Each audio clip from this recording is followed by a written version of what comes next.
sekolah, masalahnya budak ponteng. Jadi sebagai backup kami jalankan dokumentari ini untuk sebagai bukti kepada pihak PPD masalah masyarakat rasa. Terima kasih. Terima kasih Puan Azina Arsyad. Saya sampai tak sabar nak turun bawah nak tengok sekejap. Tengok peserta penonton tak tahu apa benda yang seronok sangat. Saya turun nak tengok dekat tanah mis. Depan. Dan saya rasa memang betul-betul mencabarlah cikgu sebagai cikgu nak berkhidmat di situ pun satu cabaran. Dan saya rasa lepas ni kita kena buat lawatan ke sekolah tu pun supaya betul-betul warga ni faham pun kan ada banyak sekolah-sekolah kita buka minda kita untuk buat lawatan, memberi sesuatu yang diperlukan. Semua kita sekarang ada 3 peserta. Terima kasih. Dan saya ingin buka sesi soal jawab kepada peserta. Saya rasa banyak soalan-soalan yang dibukakan. Dengan ini saya persilakan dan minta dikatakan nama dan daripada mana. Kita masih ada masa lagi.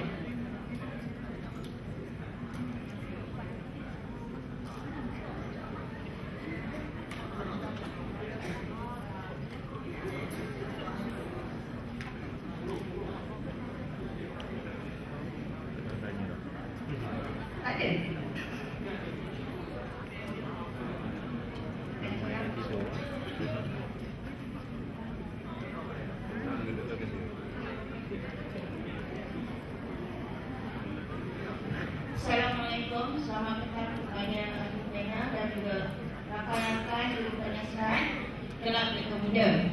Pada Dr. Siti, kita tahu,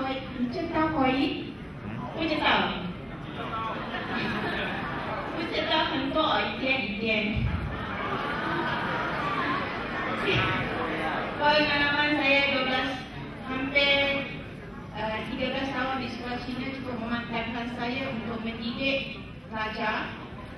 Mungkin selepas ini Cikgu Siti boleh berjumpa saya bagaimana daripada saya yang bermula kosong hingga berjaya membuat bukan kelab Mereka Muda tapi pada bidang yang lain. Bagaimana kami boleh fight dengan sekolah SK hingga menjadi Johan peringkat kebangsaan 3 tahun berturut-turut. Jadi mungkin Cikgu Siti boleh berkongsi dengan saya. Baiklah, ini tentang cabaran penerimaan kelab Mereka Muda.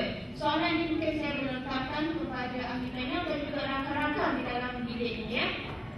Kebiasaannya berdasarkan pemerhatian pengalaman saya sebanyak 2 tahun memegang jawatan sebagai guru penasihat, kita dapati bahawa pemilihan ahli kelab Mereka Muda eksklusif hanya untuk pelajar-pelajar pintar sahaja. Jadi saya rasa wujud ketidakadilan di sini. Hingga pada satu tahap ketua penasihat saya meminta kepada guru pokok pastikan murid kelas pertama masuk kelab Doktor Muda. Bila ada program penyampaian hadiah, bila kita jalankan program Doktor Muda, pelajar-pelajar kelas pertama ni akan tampil di atas kertas. Dan yang kecicirannya pelajar-pelajar halus dan galus. Jadi di sini saya ingin lontarkan pertanyaan kepada pengurusi, ahli panel dan rakan-rakan dididik kita ni. Bagaimana kita hendak menarik minat pelajar-pelajar halus, pelajar-pelajar galus ini menyertai kelab Doktor Muda, sedangkan bila kita mengatakan kita mesti ambil pelajar pintar disebabkan wujudnya PEK. Jadi mungkin persoalan ini boleh kita kongsikan dan cabaran ini boleh kita atasi bersama-sama untuk memastikan bahawa kelab Doktor Muda bukan hak eksklusif pelajar-pelajar pintar sahaja. Sekian, terima kasih. Terima kasih kepada cikgu yang bertanya.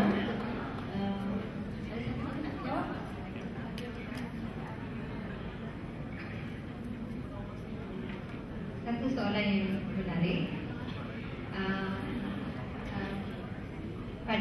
Bagi pendapat saya, selalunya pelajar yang pandai dia ada satu package. Dia berani, dia aktif, dia lebih outstanding, outspoken, Tapi kadang-kadang ada pelajar, dia mungkin dia kurang pandai, tapi dia boleh bercakap.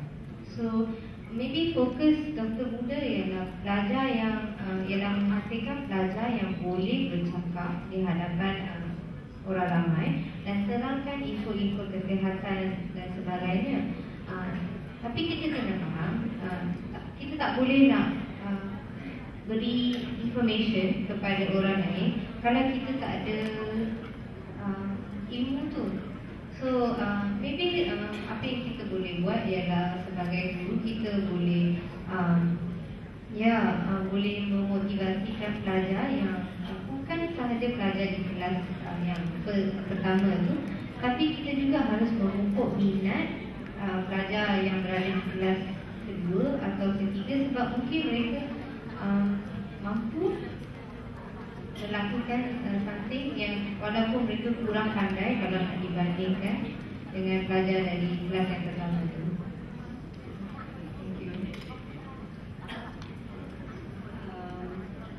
Mungkin saya soalan tu menarik minat saya kerana saya sedang melakukan kajian.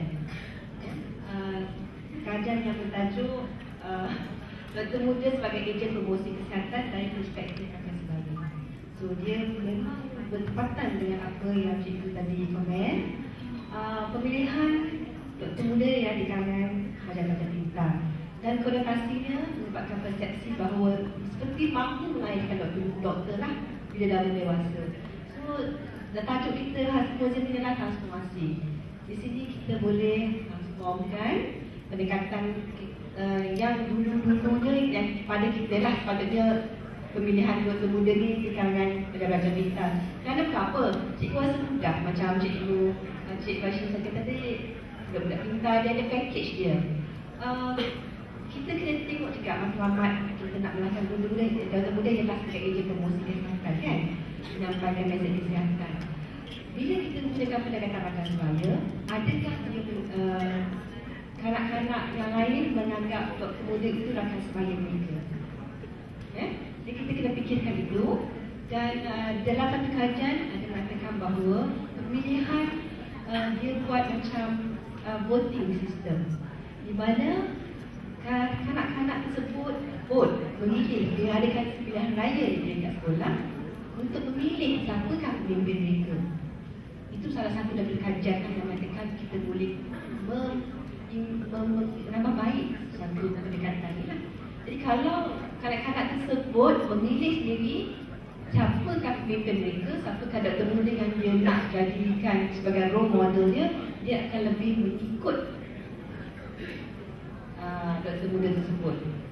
Dan juga kemungkinan doktor muda tu, bila kita sebut doktor muda kan, mestilah bijak, konotasi dia kan, mestilah cerdik, itu juga salah satu masalah. Jadi di sini kita boleh berkongsi pendapat, pengalaman kita. Sekarang ni sudah 25 tahun, jadi kita perlu mentransformasikan seperti yang kita tengok ada forum pagi-pagi tadi untuk menjadikan lebih baik, dan bukan hanya doktor muda ini untuk golongan terpilih lah. Sebab tu tadi soalan saya juga saya menekankan apakah impaknya kepada akan sebaya. Itu yang adalah lebih penting. Mungkin ada lagi soalan yang nak ditanya ataupun nak ditambah. Saya silakan sebelum kita buka tutup majlis.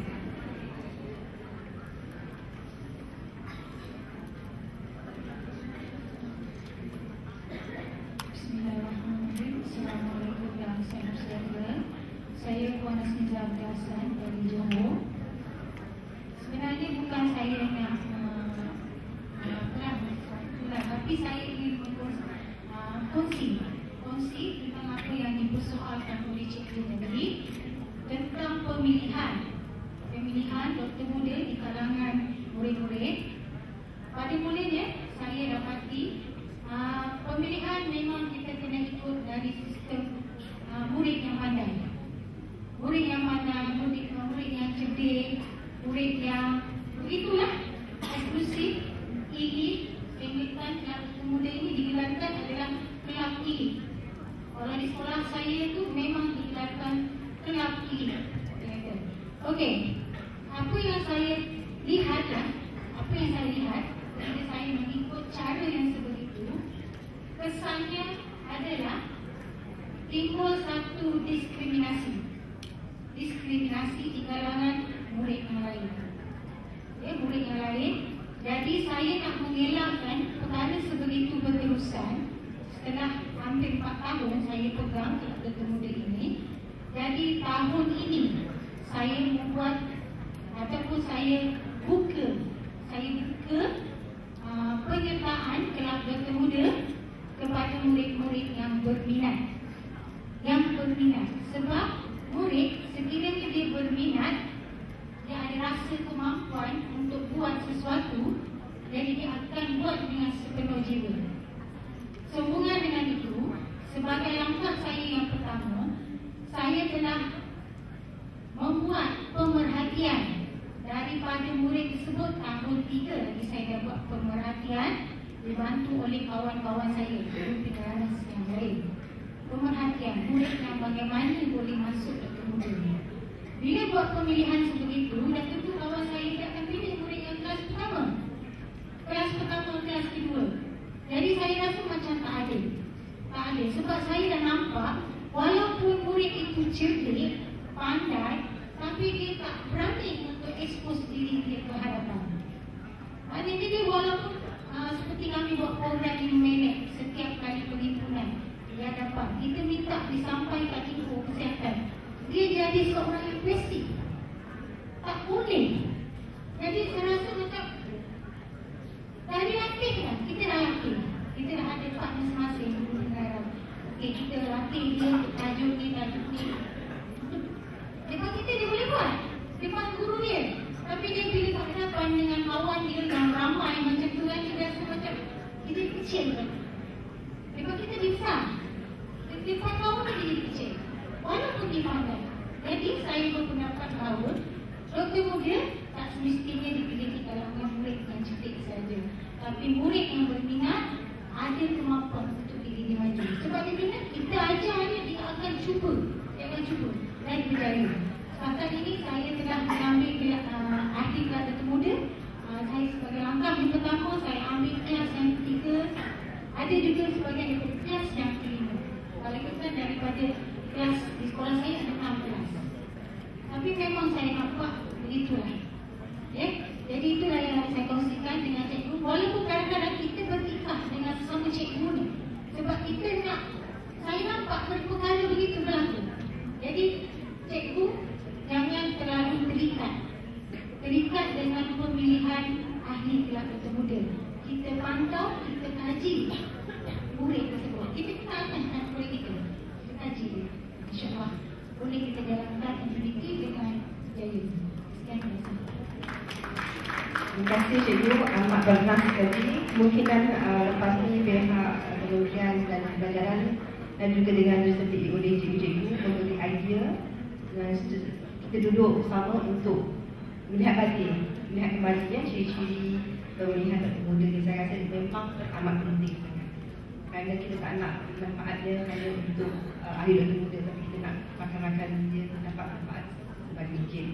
Saya mendapat signal sesi ini perlu ditamatkan. Dengan ini saya mengucapkan terima kasih kepada 3 pembentang kita dan saya menyerahkan kepada keluarga semua.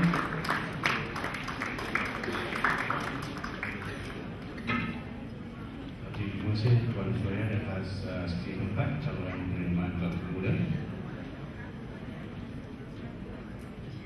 Dan bagi menggunakan penyampaian jumlah hati penghargaan kepada pengurusi majlis dan pembentang Majlis Nasional Malaysia Sedekatan Encik Yang Mulia bin Muhammad Amin, penyediakan untuk kurikulum Jabatan Pendidikan Kepala. Silakan.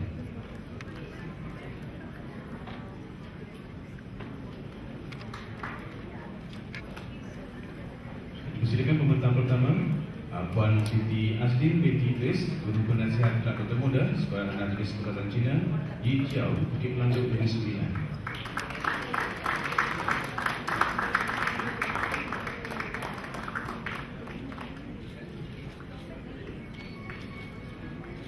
Dan disediakan pula pembentang kedua, Puan Wasnawi Apel Gunagaran, Guru Penasihat Kelab Doktor Muda, Sekolah Rendah Tinggi Yasin Dalam. Dan seterusnya pemenang yang ketiga, Puan Asnimna binti Asyad, Guru Penasihat Kelab Muda, Sekolah Kebangsaan Sungai Dudah, Pulau Keri Selangor.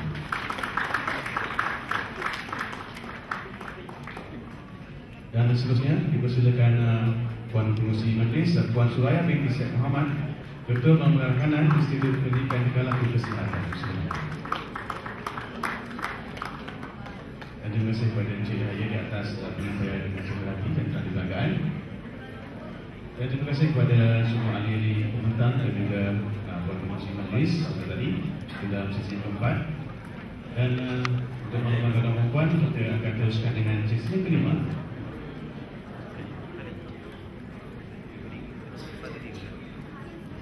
Baiklah, untuk sesi yang kelima adalah sesi bertajuk Perkasa Kelab Muda yang akan dibentangkan oleh pembentang yang khas. Dan dengan ini saya mempersilakan untuk mempromosikan pembentangan ini dipersilakan Encik Wan Muhammad Arifin bin Wan Husin, Lorong Pengarah Bahagian Kurikulum dan Kesenian Kementerian Pilihan Malaysia. Persilakan.